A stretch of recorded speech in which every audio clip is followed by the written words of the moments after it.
Good morning, Dan and Amy. So that Trump press conference, Ooh, wow. He's got a British Jim Acosta now that he's using as a whipping boy. Everybody's focused on CNN and the exchange with Jim Acosta and CNN's reaction and all that. And then there was a Jewish reporter who we'll get to later. Yeah, we'll get to that, but That was a little bit of a mess up. That wasn't as much fun because Trump was unfair to that young man. Because that young man was on his side. But whatever. He heard anti-Semitism and he started rambling without listening to the foaming at the mouth. What he was actually saying, the reporter. But the BBC reporter, this was fun. Can I just ask you, thank you very much, Mr. President. Where are you from? BBC. Okay. Here's another beauty. It's a good line. Impartial, free and fair. Yeah, sure. Mr. President. Just like CNN, right? On the travel ban, we could banter back and forth. Oh, my goodness. I want to hear BBC that again and is again. the British CNN. You're a real beaut. Yeah, another beauty. Hey, Tootsie, what do you got? I love it. I mean, it really, that's those kind of, little quips, little shots are fun for me. Well, it's just a new era in Washington. I guess we're just going to have to get used to this. I guess so. Now, Trump did make an important point at the outset of his remarks about the media before he took to taking apart CNN and the BBC and other outlets, saying this. The media is trying to attack our administration because they know we are following through on pledges that we made, and they're not happy about it for whatever reason. I'll tell you what, to me, that was one of the simplest, most direct, most important statements he made in the 80 minutes. That's really the summary of it, isn't it? I mean, isn't that what ultimately all of this caterwauling is about? He's doing largely the things he said he would do and putting people in positions to implement those things.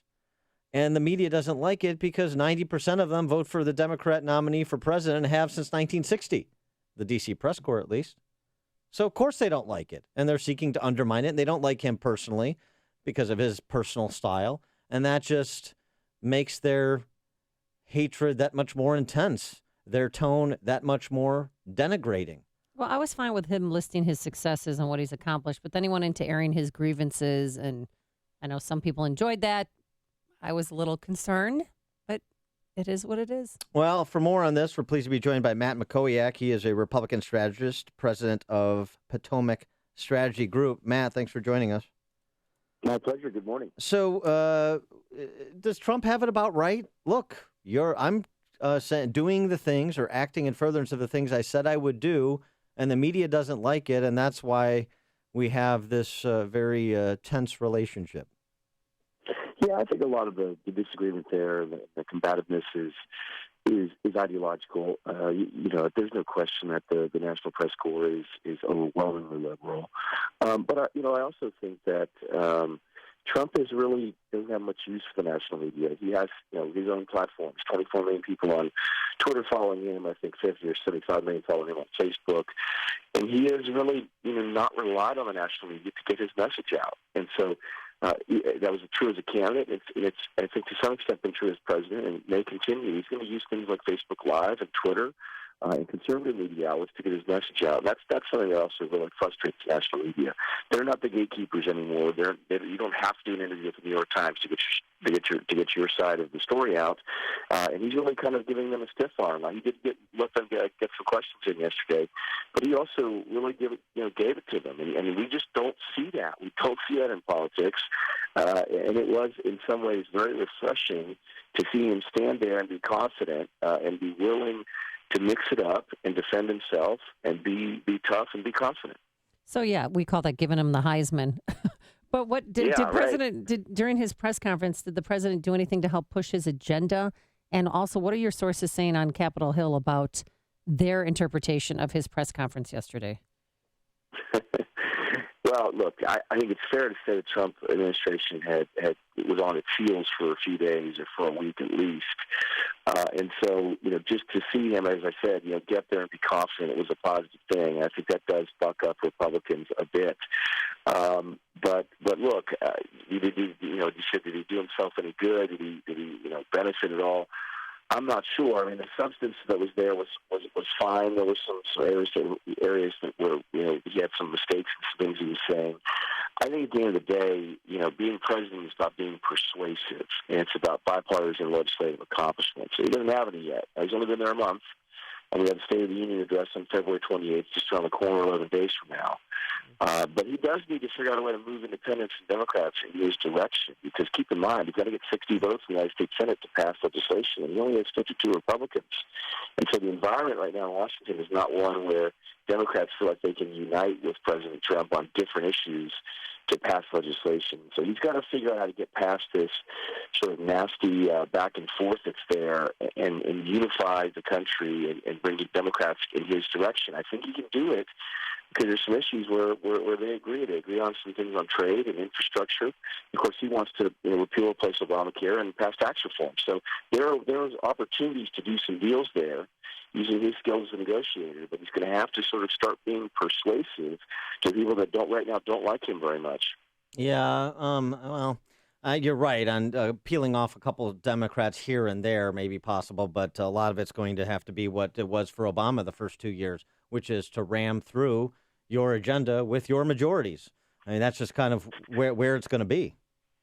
Yeah, and keep in mind, I mean, when Obama got elected, he had 60 votes in the U.S. Senate. He had 60 Democratic senators. It wasn't for 13 months when Scott Brown won the Ted Kennedy seat in Massachusetts that he lost the 60-vote threshold. But even then, he had 59. I mean, so Trump has 52. So you're right. It is a steep hill for him to get 60 votes in the Senate, and that is really all that matters in terms of being able to move legislation. Now, he does have a debt ceiling bill that they can add some things to. He can use reconciliation, which requires 51 votes, to repeal all or most of Obamacare. But outside of those two vehicles, he's going to need 60 votes, and he's going to need to bring Democrats along. And so that's why the State of the Union is so important. It offers him a chance to really recast his presidency, to unify the country, and to put some sort of meat on the bones on some of these policy issues. So if he can do that, he can really start focusing on moving his legislative agenda, and that's what matters most. There's also some tools that are being underreported because everybody focuses on the running war of words between Trump and the media or whoever. But some good reporting in the Daily Signal and elsewhere on Congress's use of the Congressional Review Act, which allows it to repeal executive branch regulations. And right now, congressional lawmakers are moving to address some 22,000 regulations adopted under President Obama and use the Congressional Review Act to repeal them, consistent with Trump's EO on regulation, repeal 2 for every new one and put a moratorium on new ones. So there is action going on below the fold, as it were. No, that's exactly right. I mean, Congress is doing that right now, and there's a time limit on when they can use the Congressional Review Act. That's why they're very focused on that right now. What Trump's been doing is he's been issuing executive orders that are consistent with what he promised he'd do when he ran for president. He obviously named his cabinet, and the Democrats are really delaying every single cabinet officer, but he's getting his cabinet through. He did lose his labor secretary nominee, but he just nominated a new one yesterday with a very accomplished Hispanic person who worked at Florida International University in the state of Florida. Right. But they're going to turn to issues here with the State of the Union, and it's based on what he said yesterday. It's going to be tax reform and Obamacare, and it's actually going to be the other order. It's going to be Obamacare and tax reform in terms of his first two major legislative priorities. Now, speaking of cabinet members, his second choice for National Security Advisor, Hardward, said no, he's not interested in the position. Does that mean maybe Donald Trump is inching closer to General Petraeus? That's a great question. I mean, the reporting is that there were 3 finalists. One, Harvard, this Vice Admiral, Navy SEAL that was very close to General Mattis, our Defense Secretary.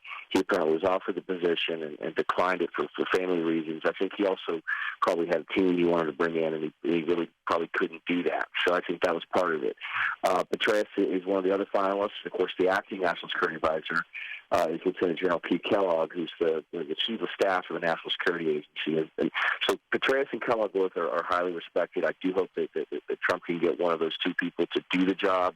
it sounds like they may be expanding the search. And obviously, time is of the essence. I mean, you could have a national crisis at any moment. If you recall, when the Japanese Prime Minister was in Florida on Saturday, North Korea tested a ballistic missile. So you could call that at least a mini crisis.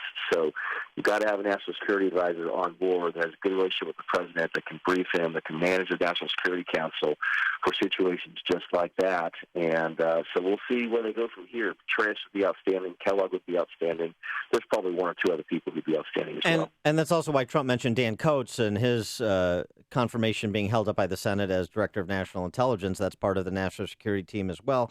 And the other utility of the press conference yesterday was Trump stood and delivered on Flynn, why he asked for his resignation, all of the Russia business, making fairly declarative statements about Russia that maybe there's evidence that will be uncovered that those things are untrue. But at least he set the bar, and he's basically quieted down those questions because he did respond to them.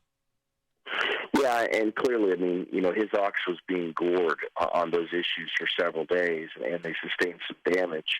And so at some point, you have to stand up and answer questions because the press corps is just not going to move on. Now, it's pretty clear to me the Democrats and the media really think this Russia thing is how they're going to try to, quote, impeach Trump. And so they're going to beat the drum on this every single day until they achieve their goal. But you're right, he did stand up there and answer. He said that he did not direct Flynn to call the Russian ambassador. But he also said he didn't think it was wrong. He didn't think it was a violation of the Logan Act, which we've never had a prosecution under the Logan Act. So he did step in and answer some of those questions. He dodged a little bit on whether he was aware of anyone on the campaign having talked to anyone in Russia during the campaign. He said he didn't think so. He wasn't aware of it. Yeah. There's a little bit of wiggle room there. But you're right. He did stand up there and answer those questions, and that was helpful. And Manafort and Page, two of the former campaign aides in question, have denied that story as well to CBS News. So you have people on the record, so we'll see.